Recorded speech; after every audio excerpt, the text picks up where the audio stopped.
Tuition aunty ಹುಡುಗನಿಗೆ ಊಟ ಕೊಡದೆ ಆಟ ಆಡಿಸಿದಳು. ಈ ಹುಡುಗನ ಹೆಸರು ಅಮಿತ್. ಇವನು ಹೊಟ್ಟೆ ಹಸಿವು ಹಾಗೂ ದಾಹ ತಾಳದೆ ಸಂಕಟ ಪಡುತ್ತಿರುತ್ತಾನೆ. ಆಗ ಅಲ್ಲಿಗೆ ಬಂದ ರೇಷ್ಮಾ, ನಾನು ಹೇಳಿದಂತೆ ಕೇಳುತ್ತೀಯಾ? ಹಾಗಾದರೆ ನೀನು ನನ್ನ ಜೊತೆ ಈ ಕೆಲಸ ಮಾಡುತ್ತೀಯಾ ತಾನೆ ಎಂದು ಕೇಳುತ್ತಾಳೆ. ಆಗ ಅಮಿತ್, ನಿನ್ನ ಎಲ್ಲ ಮಾತುಗಳಿಗೆ ನನಗೆ ಒಪ್ಪಿಗೆ ಇದೆ, ನನಗೆ ದಯವಿಟ್ಟು ನೀರು ಕೊಡು ಎಂದು ಕೇಳುತ್ತಾನೆ. ಈಗ ಕತೆ ಫ್ಲಾಶ್ ಬ್ಯಾಕ್ಗೆ ಹೋಗುತ್ತದೆ. ಅಮಿತ್ನ ಮನೆಯಲ್ಲಿ ಅವಳ ತಾಯಿ ಕವಿತಾ ಹಾಗೂ ತಂದೆ ರಾಜೇಶ್ ಇರುತ್ತಾನೆ. ಅಮಿತ್ ಗಣಿತ ಹಾಗೂ ವಿಜ್ಞಾನದಲ್ಲಿ ವೀಕ್ ಆಗಿರುತ್ತಾನೆ. ಅದಕ್ಕೆ ಅವಳ ತಾಯಿ ಅವನನ್ನು ಟ್ಯೂಷನ್ ಸೇರಿಕೊಳ್ಳಲು ಹೇಳುತ್ತಾಳೆ. ಅದೇ ಸಮಯಕ್ಕೆ ಪಕ್ಕದ ಮನೆಯಲ್ಲಿದ್ದ ರೇಷ್ಮಾ ಬಂದು ಕವಿತಾಳನ್ನು ಸ್ವಲ್ಪ ಸಕ್ಕರೆ ಕೇಳುತ್ತಾಳೆ. ನಂತರ ಆಕೆ ಅಮಿತ್ ಹತ್ತಿರ ಬಂದು ಸ್ವಲ್ಪ ಅವನ ಗಣಿತದ ಲೆಕ್ಕವನ್ನು ಸಾಲ್ವ್ ಮಾಡಿ ಕೊಡುತ್ತಾಳೆ. ಆಗ ಅಮಿತ್ ಥ್ಯಾಂಕ್ ಯು ಆಂಟಿ ಎಂದು ಹೇಳುತ್ತಾನೆ. ಆಗ ರೇಷ್ಮಾ, ನನ್ನನ್ನು ಆಂಟಿ ಎಂದು ಕರೆಯಬೇಡ, ನಾನು ಇನ್ನೂ ಯಂಗಾಗಿದ್ದೇನೆ, ರೇಷ್ಮಾ ಎಂದು ಹೆಸರಿಡಿದು ಕರಿ ಎಂದು ಹೇಳಿಕೊಡುತ್ತಾಳೆ. ನಂತರ ರೇಷ್ಮಾ ಹೊರಡುವಾಗ, ನಿನಗೆ ಗಣಿತ ಹಾಗೂ ವಿಜ್ಞಾನ ಕಲಿಯಲು ಬೇಕಾದರೆ ನಮ್ಮ ಮನೆಗೆ ಬರಬಹುದು ಎಂದು ಹೇಳುತ್ತಾಳೆ. ಆಗ ಅಮಿತ್ ಹಾಗೂ ಅವನ ತಾಯಿ ಕವಿತಾ ಇಬ್ಬರು ಖುಷಿಯಿಂದ ಒಪ್ಪಿಕೊಳ್ಳುತ್ತಾರೆ. ಮರುದಿನದಿಂದ ಅಮಿತ್ ರೇಷ್ಮಾಳ ಮನೆಗೆ ಟ್ಯೂಷನ್ಗೆ ಬರುತ್ತಾನೆ. ಆಗ ಆಕೆಯನ್ನು ಮೇಲಿಂದ ಕೆಳವರೆಗೆ ಗುರಾಯಿಸುತ್ತಾನೆ. ಆಗ ರೇಷ್ಮಾ, ಏಕೆ ಈ ರೀತಿ ನೋಡುತ್ತಿರುವೆ ಎಂದು ಕೇಳುತ್ತಾಳೆ. ನೀವು ತುಂಬ ಸುಂದರವಾಗಿ ಇದ್ದೀರಾ ರೇಷ್ಮಾ ಎಂದು ಹೇಳುತ್ತಾನೆ. ಆಕೆ ಗಣಿತವನ್ನು ಹೇಳಿಕೊಳ್ಳಲು ಶುರು ಮಾಡುತ್ತಾಳೆ. ಆಗಲೂ ಕೂಡ ಅವನು ಪುಸ್ತಕ ನೋಡದೆ ಅವಳನ್ನೇ ಗುರಾಯಿಸುತ್ತಾ ಇರುತ್ತಾನೆ. ಆಗ ರೇಷ್ಮಾ, ನನಗೆ ಗೊತ್ತು, ನೀನು ಪ್ರತಿದಿನ ನನ್ನನ್ನು ಗುರಾಯಿಸುತ್ತಾ ಇರುತ್ತೀಯ, ನಿನಗೆ ನಾನು ಇಷ್ಟ ಅಲ್ಲವೇ ಎಂದು ಕೇಳುತ್ತಾಳೆ. ಆಗ ಅಮಿತ್, ಹಾಗೇನಿಲ್ಲ ಎಂದು ತಡಬಡಿಸುತ್ತಾನೆ. ಆಗ ರೇಷ್ಮಾ, ನನಗೂ ನೀನು ಅಂದರೆ ತುಂಬ ಇಷ್ಟ ಎಂದು ಹೇಳುತ್ತಾಳೆ. ಆಗ ರೇಷ್ಮಾ, ನೀನು ನನ್ನ ಬಾಯ್ ಫ್ರೆಂಡ್ ಆಗುತ್ತೀಯಾ ಹೇಳು, ಯೋಚಿಸು ಎಂದು ಅವನ ಹೆಗಲ ಮೇಲೆ ಕೈಯಿಟ್ಟು, ನನಗಿಂತ ನಿನಗೆ ಟೆನ್ಷನ್ ಫ್ರೀ ಗರ್ಲ್ ಫ್ರೆಂಡ್ ಎಲ್ಲೂ ಸಿಗುವುದಿಲ್ಲ ಎಂದು ಹೇಳುತ್ತಾಳೆ. ಆಗ ಅಮಿತ್ ನಾಚಿಕೆ ಪಡುತ್ತಾನೆ.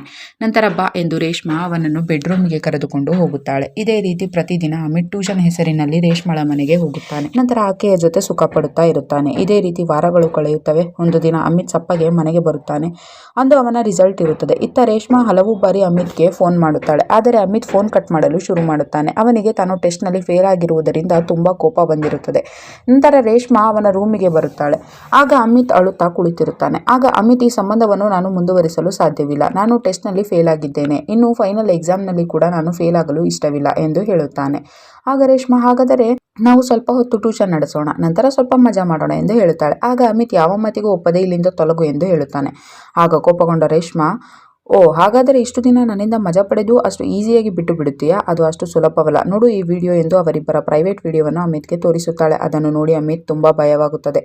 ಆಗ ರೇಷ್ಮಾ, ನನ್ನ ಮಾತು ಕೇಳು, ಇಲ್ಲದಿದ್ದರೆ ಈ ವಿಡಿಯೋವನ್ನು ಎಲ್ಲರಿಗೂ ತೋರಿಸುತ್ತೇನೆ, ನಿನ್ನ ಮೇಲೆ ರೇಪ್ ಕೇಸ್ ಹಾಕುತ್ತೇನೆ, ಆಗ ನಿನ್ನ ಎಜುಕೇಶನ್ ಏನಾಗುತ್ತದೆ, ನಿನ್ನ ತಂದೆ ತಾಯಿ ಮಾನ ಮರ್ಯಾದೆ ಹೋಗುತ್ತದೆ, ಈಗ ನಿನ್ನ ಬಳಿ ಇರೋದು ಒಂದೇ ಒಂದು ದಾರಿ, ನಾಳೆಯಿಂದ ಬಾಯಿ ಮುಚ್ಚಿಕೊಂಡು ನನ್ನ ಮನೆಗೆ ಬಂದು ಬಿಡು ಎಂದು ಹೇಳಿ ಅಲ್ಲಿಂದ ಹೋಗುತ್ತಾಳೆ. ಮರುದಿನ ಅಮಿತ್ ಬೇರೆ ವಿಧಿ ಇಲ್ಲದೆ ರೇಷ್ಮಾಳ ಮನೆಗೆ ಬರುತ್ತಾನೆ. ನಂತರ ಅಮಿತ್ ಅವಳಿಗೆ ಮಜಾ ಮಾಡಲು ಸಹಕಾರ ಕೊಡುವುದಿಲ್ಲ. ಅದಕ್ಕೆ ಕೋಪಗೊಂಡ ಅಮಿತ್, ನನಗೆ ನಿನ್ನ ಜೊತೆ ಬಲವಂತ ಮಾಡಲು ಇಷ್ಟವಿಲ್ಲ, ನನಗೆ ಮೊದಲು ನಾವಿಬ್ಬರು ಹೇಗೆ ಖುಷಿ ಪಡುತ್ತಿದ್ದೆವೋ ಅದೇ ರೀತಿ ಬೇಕು ಎಂದು ಹೇಳುತ್ತಾಳೆ. ಆಗ ಅಮಿತ್, ನನಗೆ ಅದು ಸಾಧ್ಯವಾಗುತ್ತಿಲ್ಲ ಎಂದು ಹೇಳಿದಾಗ ಕೋಪಗೊಂಡ ರೇಷ್ಮಾ, ಹಾಗಾದರೆ ನೀನು ಇವತ್ತಿನಿಂದ ಇಲ್ಲೇ ಇರು, ಇಲ್ಲದಿದ್ದರೆ ಈ ವಿಡಿಯೋವನ್ನು ನಿಮ್ಮ ತಾಯಿಗೆ ಕಳಿಸುತ್ತೇನೆ ಎಂದು ಫೋನ್ ತೆಗೆದುಕೊಳ್ಳುತ್ತಾಳೆ. ಆಗ ಅಮಿತ್, ಆಯ್ತು, ನೀನು ಹೇಳಿದಂತೆ ಕೇಳುತ್ತೇನೆ ಎಂದು ಒಪ್ಪಿಕೊಳ್ಳುತ್ತಾನೆ. ಆಗ ರೇಷ್ಮಾ, ಈಗಲೇ ನಿನ್ನ ಫೋನ್ ಸ್ವಿಚ್ ಆಫ್ ಮಾಡು, ನೀನು ನಮ್ಮ ಮನೆಯಲ್ಲೇ ಇದ್ದು ಬಿಡು ಎಂದು ಹೇಳುತ್ತಾಳೆ. ಅಂದು ಸಂಜೆ ಮನೆಗೆ ಬರದ ಅಮಿತ್ ಗಾಗಿ ಅವರ ತಂದೆ ತಾಯಿ ಅವರ ಪರಿಚಯ ಇದ್ದವರೆಲ್ಲರಿಗೂ ಕಾಲ್ ಮಾಡಿ ವಿಚಾರಿಸುತ್ತಾರೆ. ಆದರೆ ಅವನ ಸುಳಿವು ಸಿಗುವುದಿಲ್ಲ. ಆಗ ಕವಿತಾ ರೇಷ್ಮಾಳ ಮನೆಗೆ ಬಂದು, ಅಮಿತ್ ಇವತ್ತು ಮನೆಗೆ ಬಂದಿಲ್ಲ, ಏನಾದರೂ ನಿಮಗೆ ಗೊತ್ತೇ ಎಂದು ಕೇಳುತ್ತಾಳೆ. ಆಗ ರೇಷ್ಮಾ, ಅವನು ಟ್ಯೂಷನ್ ಮುಗಿಸಿಕೊಂಡು ಆಗಲೇ ಹೋದ, ಏನೋ ಫ್ರೆಂಡ್ ಮನೆಗೆ ಹೋಗುತ್ತೇನೆ ಎಂದು ಹೇಳಿದ್ದ ಎಂದು ಹೇಳುತ್ತಾಳೆ. ನಂತರ ರೇಷ್ಮಾ, ನಮ್ಮ ತಾಯಿಗೂ ಕೂಡ ಹುಷಾರಿಲ್ಲ, ನಾನು ಸ್ವಲ್ಪ ನಮ್ಮ ಊರಿಗೆ ಹೋಗಿ ಇದ್ದು ಬರುತ್ತೇನೆ, ಅಮಿತ್ ಬಂದರೆ ಟ್ಯೂಷನ್ಗೆ ರಜಾ ಎಂದು ಹೇಳಿಬಿಡಿ ಎಂದು ಹೇಳುತ್ತಾಳೆ.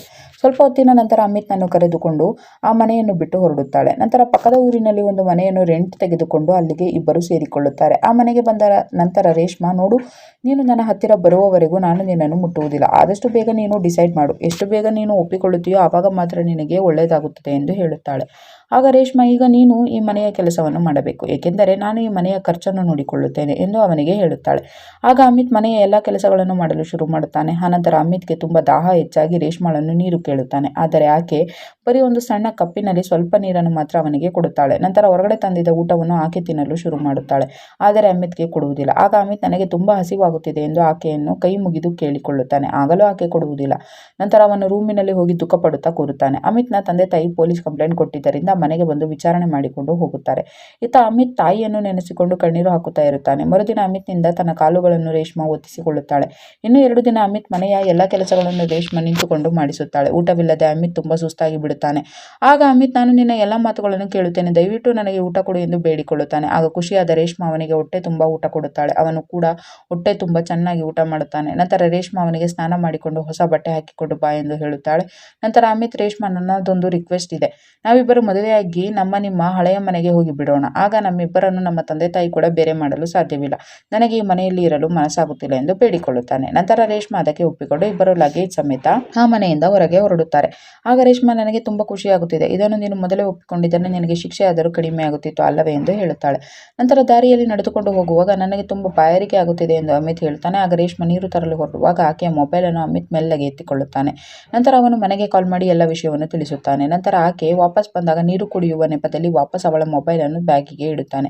ಸ್ವಲ್ಪ ಹೊತ್ತಿನಲ್ಲೇ ಪೊಲೀಸರು ಅಲ್ಲಿಗೆ ಬರುತ್ತಾರೆ. ಅಮಿತ್ ನನ್ನು ಕಿಡ್ನಾಪ್ ಮಾಡಿರುವುದರಿಂದ ನಿಮ್ಮನ್ನು ಅರೆಸ್ಟ್ ಮಾಡುತ್ತಿದ್ದೇವೆ ಎಂದು ರೇಷ್ಮಾಳಿಗೆ ಹೇಳುತ್ತಾರೆ. ಆಗ ರೇಷ್ಮಾ, ಇದು ಸುಳ್ಳು, ಇವನು ನನ್ನ ಗಂಡ ಎಂದು ಹೇಳುತ್ತಾಳೆ. ಆಗ ಅಮಿತ್, ಇಲ್ಲ ಸರ್, ಈಕೆ ನನ್ನನ್ನು ಕಿಡ್ನಾಪ್ ಮಾಡಿದ್ದಳು, ತುಂಬಾ ಟಾರ್ಚರ್ ಕೊಟ್ಟಿದ್ದಾಳೆ, ಇವಳನ್ನು ಅರೆಸ್ಟ್ ಮಾಡಿ ಎಂದು ಹೇಳುತ್ತಾನೆ.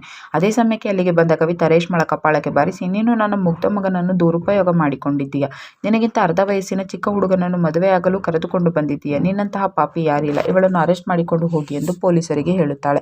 ಆಗ ಪೊಲೀಸರು ರೇಷ್ಮಾಳನ್ನು ಎಳೆದುಕೊಂಡು ಹೋಗುತ್ತಾರೆ. ಅಮಿತ್ ಬಚಾವಾಗುತ್ತಾನೆ. ಕತೆ ಇಲ್ಲಿಗೆ ಮುಗಿಯುತ್ತದೆ. ಈ ವಿಡಿಯೋವನ್ನು ಪೂರ್ತಿ ನೋಡಲು ದಂಗಲ್ ಟಿವಿ ಚಾನೆಲ್ನಲ್ಲಿ ಪಡೋಸ್ ವಾಲಿ ಆಂಟಿ ಎಂದು ಹುಡುಕಿ ನೋಡಬಹುದು.